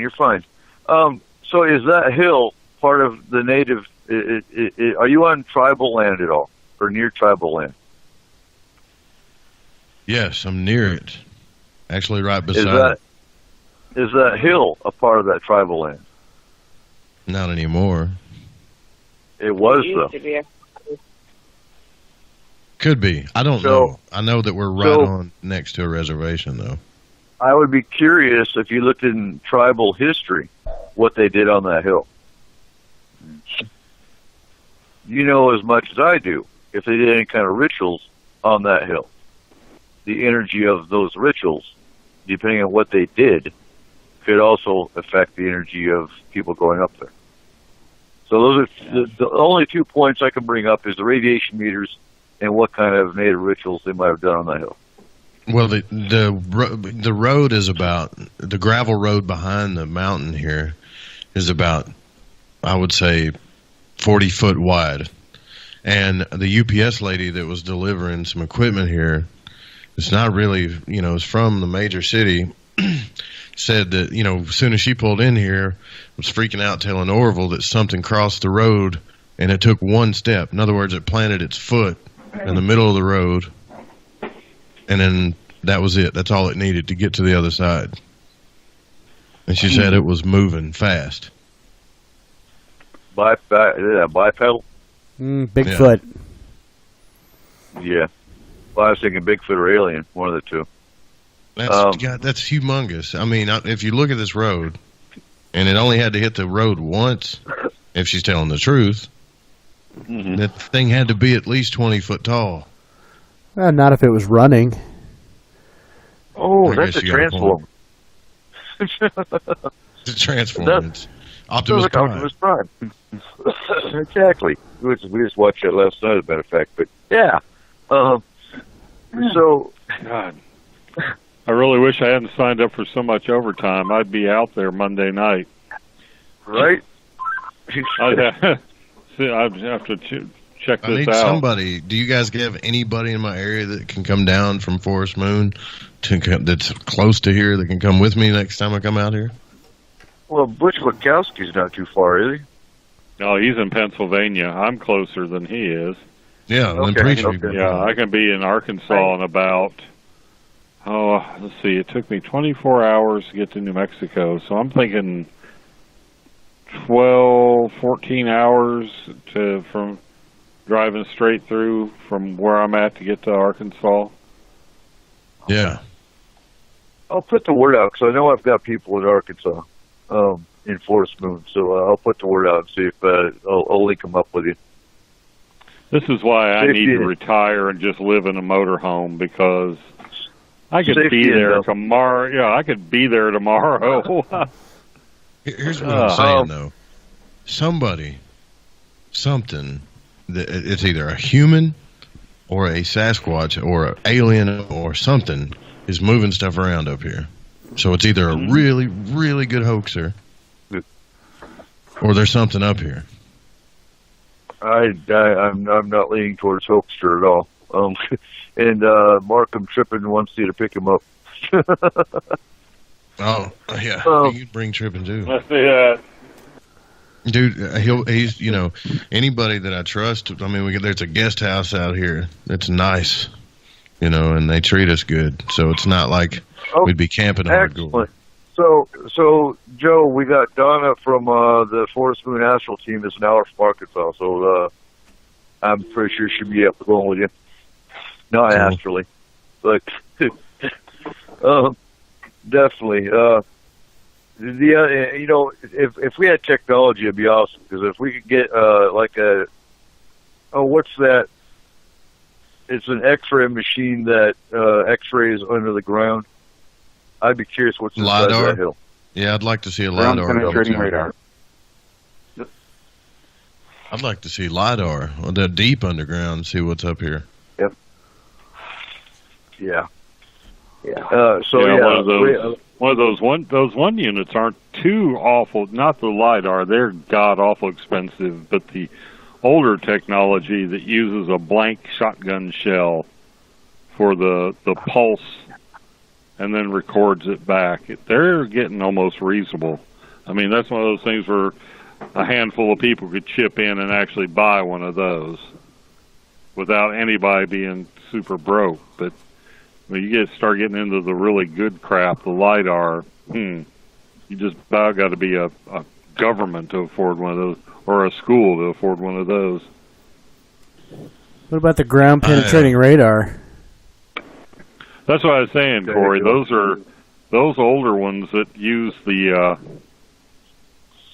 a shotgun. The initial charge, the shock wave came from, I think it was like a 10 gauge or maybe a 12 gauge shotgun shell, an empty shotgun shell, and then it picked up the reverberate, the echo back from that. Those can actually be picked up for around 3,000 to 5,000 is what I've seen. Oh, you got to be looking for one and be able to jump on it. But that's where, Joe Monk knows a lot of good stuff about ground penetration. He's a geologist. You know what they call this place board camp, though? Think about this.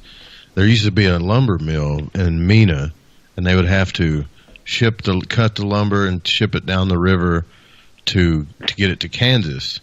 Well, they would take a break here or something where the boards were that they were shipping, and that's why they called this board camp. So there was a lot of workers going through here, too, as well. I can't imagine they didn't see anything either. I mean, some of these twisted trees out here are like at least 20 to 50 years old. And we got Len Dormer in the chat room that's lives right outside Star City, Arkansas. So we got you got people in Arkansas that'll definitely, it looks like, come out with you next time. Preacher, if you come, bring the bike. Liz tripping on the back. I think the biggest telltale sign, though, is the log. That's what impressed me the most. I mean, it's the size of it's the size of a power pole, about 2 power poles thick, about a quarter of a power pole long, and it's about 40 foot in the air, wedged into a limb. Okay, playing devil's advocate, and I'm not trying to debunk anything. Something popped into my head, and I thought of, could that have been a telephone pole or a limb that was put up there by a tornado? No, Arkansas because does get its tornadoes, right? Right, but that wasn't there last week. I got you. This isn't a thing that's been there. That's something that just showed up. Oh, yeah! Wow. And there's trees up at the top of the hill. Like, if you can imagine a tree that sticks up with a fork in the top of the tree, and there's crystals like perfectly placed on top of them. I mean, if you touched them, they'd fall. About, I'd say, 20 foot in the air. Weird stuff, man.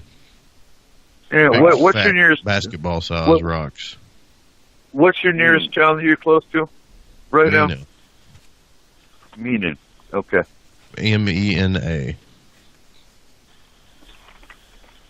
Okay. Yeah, you definitely have some strange and cool stuff going on out there. That's for sure. I'd like to see. Yeah, it. I came out here for the UFOs and orbs and stuff, man. I like colors and flying stuff.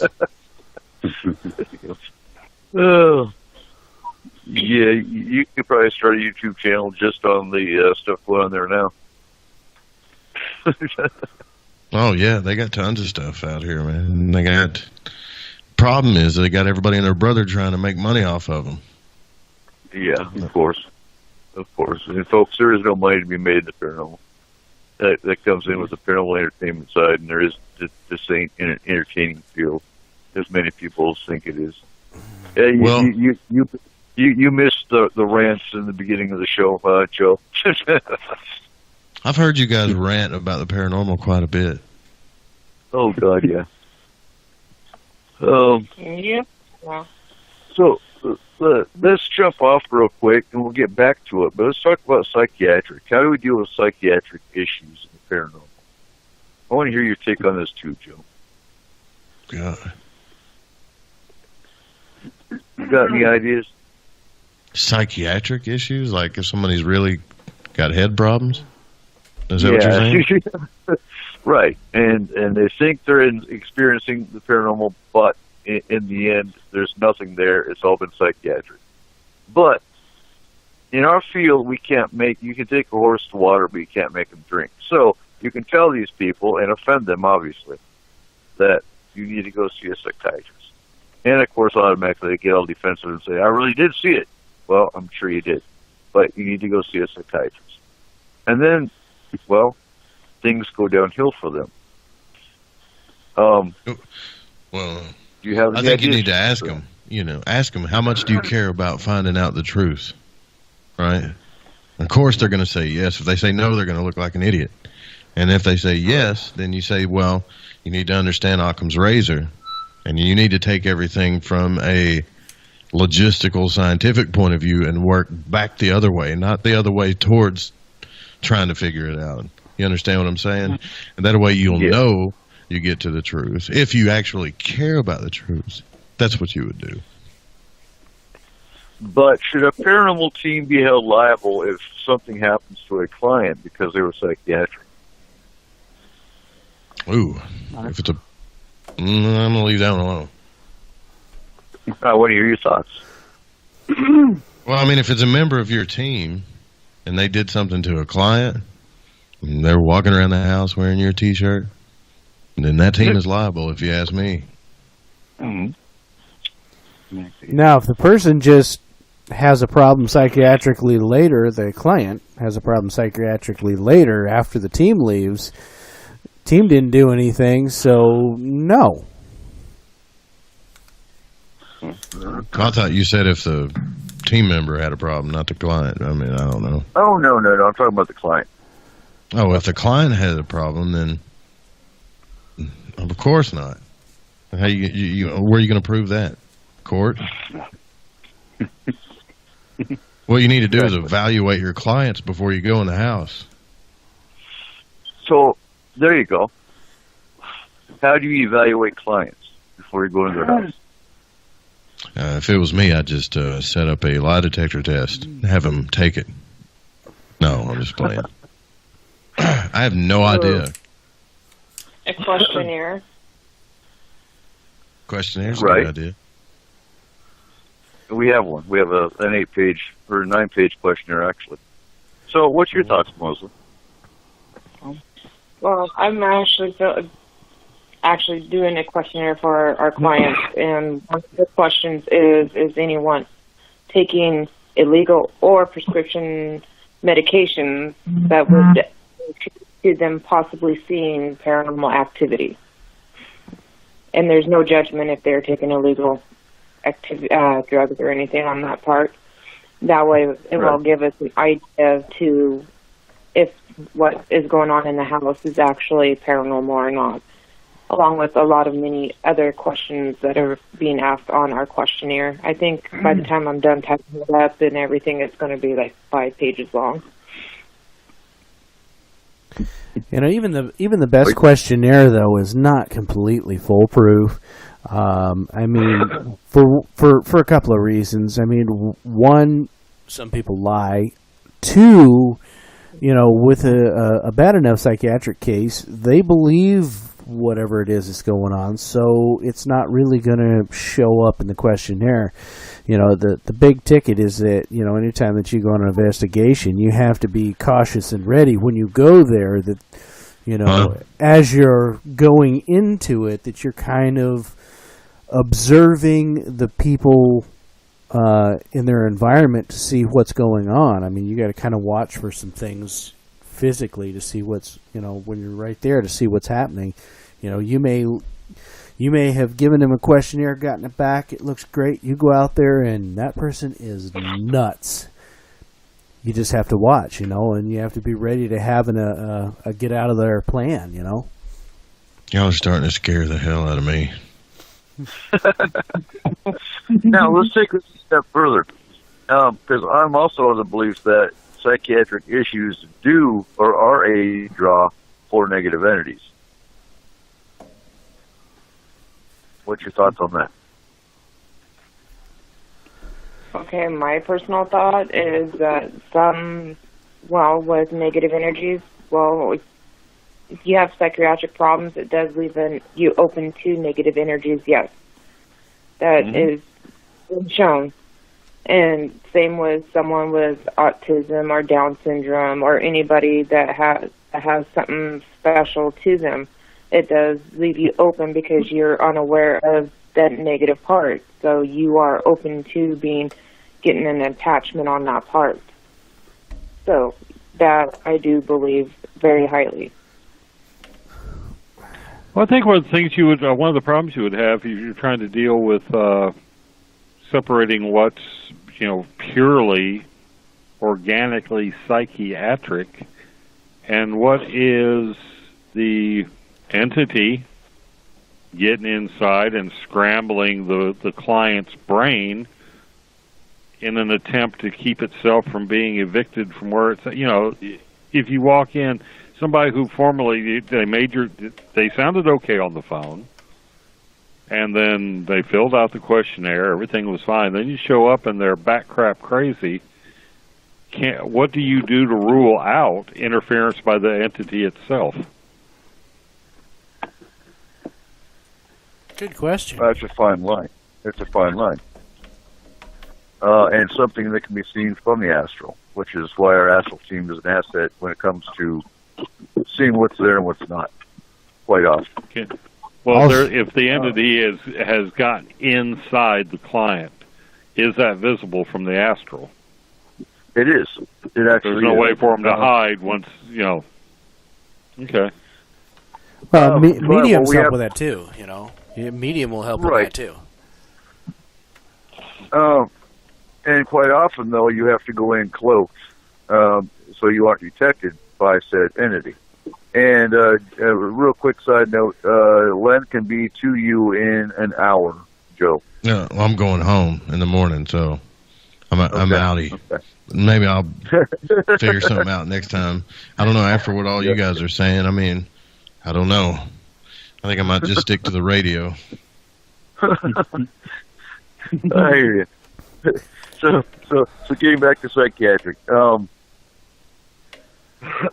do you know that they won't wake up in the middle of the night and just stab you over and over again with a butcher knife? We don't know these things. Have them fill out a questionnaire, possibly a lie detector test. I don't... And so wear the handcuffs and the ankle brace. Tesla's team actually did paranormal protection and dangers of the paranormal training. So let's talk about that for a few minutes. Oh, good.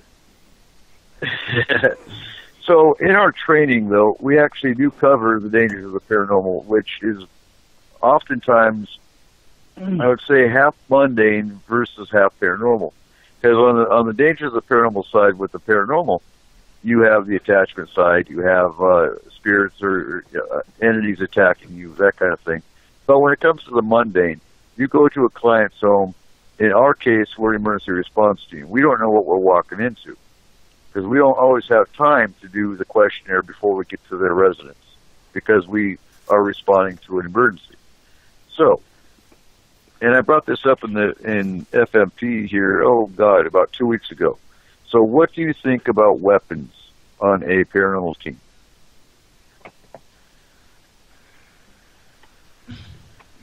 Pepper spray? Is that what you mean? So some teams, they do have concealed carry. If they take weapons, they leave them in the car. I'm okay with that, as long as they leave them in the car. And then you have what we do too is go out. I'm okay with firearms if we're going on a mountain trip, because you don't know if you got a cougar, you don't know if you got a bear. That's a different scenario. If you're going to a client's home or business, I'm not okay with firearms on a team's person. And Joe, I agree. Pointy sticks, definitely pointy sticks. And like Corey and I, we both have multi-tools. They can be used as a weapon if we have to. Now, and I've brought this up before, to me, it's important, if you have a military member or a veteran, use them for security. Military is trained in hand-to-hand. We are trained to fight if we have to. So if you have a paranormal team, by all means, use your veterans for your security. Have them do a security consult. Look, I wanna say this. There are dangers in the paranormal. There are dangers in almost everything. I'm a mechanic. I go to work every day. Something heavy could drop on me. I could be dead in 10 seconds. It is what it is. Are there dangers of the paranormal? Sure. The big ticket is knowing what they are how to deal with them, and how to protect yourself from them. You know, if you can cover those bases, for the most part, you know, doing what you're doing in the paranormal is rewarding. You know, for what we do in emergency stuff, it's fulfilling and it's kind of fun. You know, it's just you know, you can't just focus on the bad end of it, or the possible bad end of it. You just have to know what it is, know how to handle it, and be ready for it, and then enjoy the rest of it. You know, that's a ticket. What's your thoughts, Melissa? You've been quiet. I agree. If we were out in the woods, I definitely would keep a gun on me, just for the fact of bears and cougars. If we were in a client's home or business, I wouldn't bring a weapon with me. If there was a fight or something, I'd hands on, you know, do it that way. I wouldn't keep weapons on me that way. I mean, that's just, I don't know. I haven't been faced with that situation, so. Can't go wrong with chloroform. Does this smell like chloroform? We have either. And fortunately, we haven't been faced with that either. Being military, I'm just always prepared, I guess you could say. Firearms, no. I'm an advocate for firearms, but I'm also not an advocate for firearms in paranormal situations, unless we're in the mountains. But these are things that do come up. They come up in discussion. They come up in training. Do they come up in real life? Have you had any team members get attacked by clients?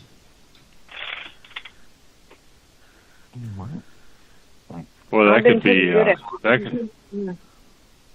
What kind of can of worms would that open?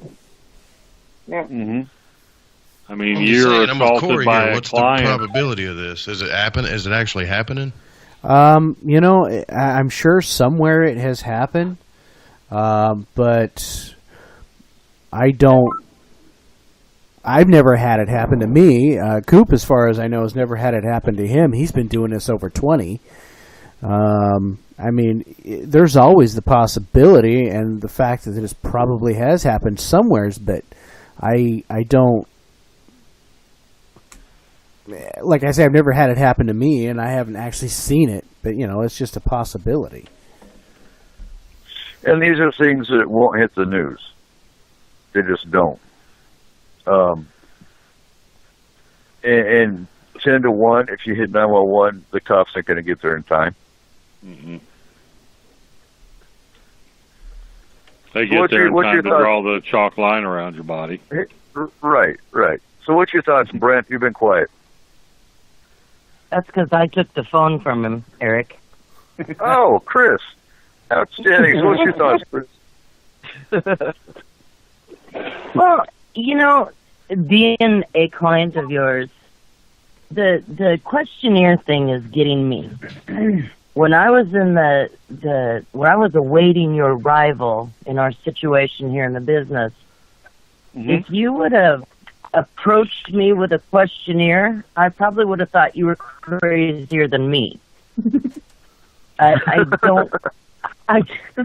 don't, you know, I was, let's say, slightly overly excited about the situation happening. And if you would have come in and I would have seen a weapon, it would have terrified me more. If you would have presented me with a questionnaire, I would have thought, is this guy for real? And does he know what he's doing? I'm just saying on the opposite side. Right. But you guys, I didn't really know you, Eric, and I did not know Corey at all. Mm-hmm. Never heard of Bonnie or Astral or anything like that. And you guys, just your demeanor is what completely controlled the situation, and Bonnie's use of wording through her text to me had a way of calming. So it's your experience. Your experience is what does it, not a survey. Well, the survey has its purpose. If we have time, and like I said, with the emergency side of it, we usually don't even have time to find out what's going on fully before we arrive. Right. If it's a case where we can go out there a week later because it's not a pressing situation, then the survey has its advantages as far as, okay, is it an alien experience? Is it a spirit experience? Because there's different sections to it. It also asks questions like, are your cats or dogs having any kind of response to this? It's very extensive, and it gives us a better idea of what we're looking at. So the whole, are you on any prescription medications? That one needs to be thrown out. Right.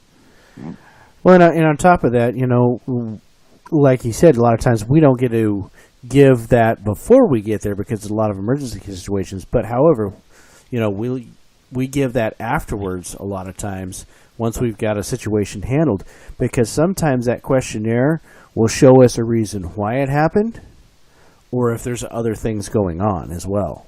That could be, what we took care of at the moment may have been a symptom of. And that's why the questionnaire comes into play, and it's kind of important. And I agree with you, Chris. I mean, I could understand, if somebody walked in, with a weapon and or, handed you a questionnaire first off in an emergency situation, it would definitely probably throw you off. And that's part of the reason why we do things the way we do. But right. Yeah, that questionnaire does have its purpose even afterwards. Of handling a situation, because it can give you a broader picture. Yeah, and I was just associating the question. Yeah, and I was just associating the questionnaire with any call, but on the emergency ones, no. But I understand it on the other ones. Yeah. Oh yeah. Now, also with the questionnaire, it gets filed. It doesn't go anywhere. It doesn't get seen by anybody other than our own personnel. So, if say that client comes back a year later, because everything's been quiet, and also a year later, they have another issue, I can go back and go, oh, these guys, okay, what did we do for them? What was the case? That's why it's happening now, because this happened, and it's coming back because, say, a new portal opened up, and they had a portal issue when we cleared it, and the portal reopened. I can go back and go, okay, that's why. We got to close the portal again. Whatever the case is, it's merely for It's merely for documentation and helps us keep track of clients. Because we deal like I've said, we 2 hours before the show, all of a sudden we had 3 cases, and it's a hit and a miss. We have on average 5 cases a day, not all the time, but they come in. When we get a case, all of a sudden we have 2 more that could pop up. So we get slammed. And it's easier to track when we have a file. Yeah. I'll let you go on one. You must have a pretty big file cabinet. It's all on my laptop. Oh. All on my laptop. So we're actually coming down to the last 8 minutes of the show. It's been a quick 2 hours. It always is. Mm-hmm. So is everyone ready for Christmas? No. Oh, Lord. I think I've got one day off between now and... Yeah, I've got one day off between now and 2 days after Christmas, because I'm working Christmas and the day after. That Wednesday after Christmas is the beginning, I think. I don't think I signed up for any more overtime after that, so I think after that it's chill out, and then I'll do something about Christmas for everyone. Are y'all doing a show next week? Next weekend? I'm up for it.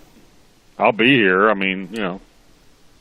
Yeah, if I can get to a solid internet, which if I go to my parents' house in Mount Vernon, then we can definitely do a show, unless you want to run the studio for me, Joe. Well, I got to do a show that night, so I might have to. That's okay. Right. You got a show. You got a show. You're the show before us. Yeah. Yeah, I'm doing the Christmas cryptid special Saturday. Christmas cryptid special with Dark Waters. Wow. Yeah. And waited to the last.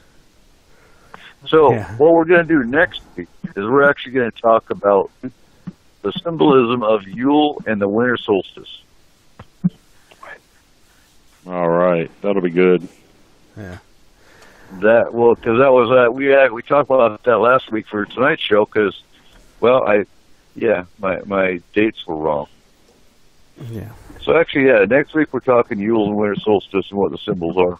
The Christmas tree, everything involved with winter solstice will be discussed. I've been trying to get stuff ready to go on a trip because I won't be here for that show because we're going over to Idaho to her parents for my wife's parents for Christmas. But yeah, I had to do oil change on the car. I had to put brakes all the way around on it, rotors and calipers, or rotors and pads in the front, and shoes and drums in the rear, and then I had to put ball joints in the front of the Jeep. So we had all the vehicles to go. So I've been busy being a mechanic. Mm-hmm.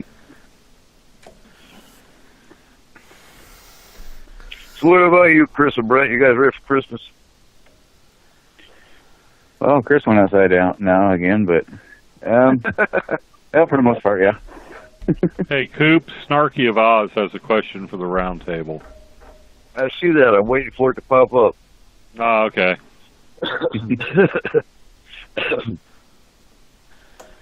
We're waiting, Snarky. What is her question? Someone using Marco Polo? No, Krampus all the way. Santa cage match. Sorry. Krampus hands down. I'm kind of torn on that because Santa's got the magic. True. Santa's got the magic, so I think he'd beat Krampus. Yeah, I'd go for Santa. I'm going Krampus. Me too. Everybody's got a plan till you get hit in the mouth. That's it. Well, then again, though, you got to think, if the elves see Santa getting his butt kicked and realize that their gravy train's about to die, they're going to pile in there. No, you can't put elves in the cage. When the cage door shuts, it's just you and that other guy. That's it. Oh. What? So the elves can't get in. All right. It's on like Donkey Kong. Yeah, but Krampus has chains. True. And teeth and claws and Yeah. Well, if it's the actual original Saint Nicholas, of course, he's got the big guy holding, covering his back. So, hey, Krampus might not stand it. If you're talking both armies, Tessa brings up, Santa's got the reindeer. But Krampus, now he's got a plethora of little minions. He's got the gingerbread men. He's got the snow worm. He's got the all the creepy what else? He's got the snowman and the trolls. So he's got a much bigger. He's got a much bigger army than Santa. Say it again. Apply the heat to the snowmen, eat the gingerbread men, they're taken care of. What is this? Is this like Dungeons and Dragons S4 style? Wait. Pretty much. Yeah, wait, I think so. I'm going to roll my nine-sided dice, and I got a 23. That means Santa stepped on the worm and killed it, and took out his reins, and he knocked down all the snowmen. There you go. Are you on any prescription medication? I am, actually. And that just, here's the sad thing. I understand what Cooper is describing, and he's describing a perfect round of D&D. So where does that put us? Oh man! No, actually, you know what? I didn't play D&D. I played Shadowrun in Iraq because there's a lot of downtime in Iraq. So we actually played Shadowrun. My soldiers got me into that one. That was actually a pretty cool game. We get into these epic games of D&D during the weekend, and because people had different watches. You'd have to disappear for 4 hours. You would basically go on hold, pull your watch, and come back. And we're talking from Friday to Monday morning, just a constant game with Mountain Dew. Anyway, burning calories, huh? We were at the end of the show, so we must wrap it up.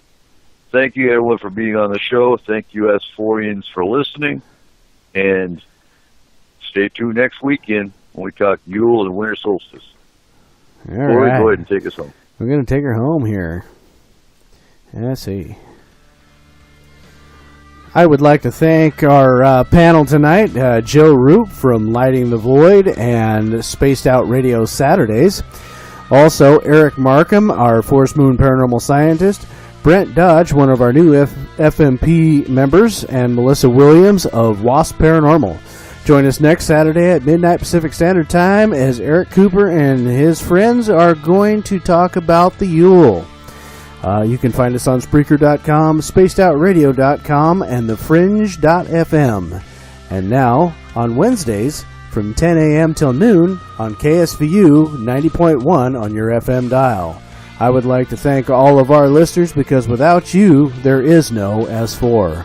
Good night, and remember, keep your eyes to the skies.